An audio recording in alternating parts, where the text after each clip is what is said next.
Hi guys, this is Kelly Teakin again with another Teakin tip. This is part 2 of sprinting.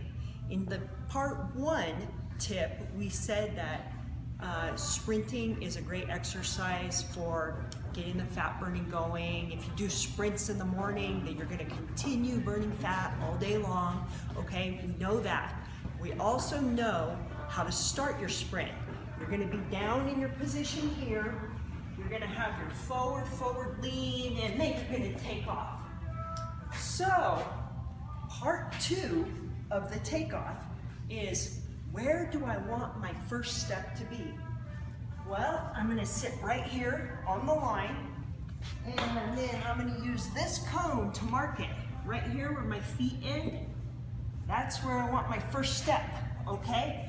So, my first step is going to be right here, okay? Now, the reason that makes sense is because when your step is a little bit shorter, you're going to have more power, okay?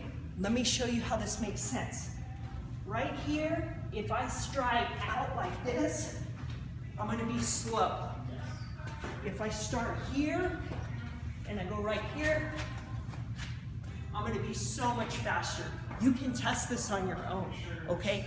When you can measure it, it's easy to do, anyone can do it. You can use a cone to mark it, you can use anything, you can just kind of eye it, know kind of where your step is supposed to be.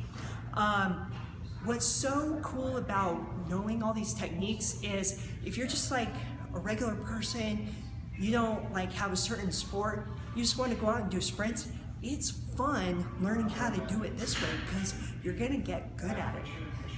It's just funner when you're good at things. Anyway, thanks for joining us for today's Teakin tip.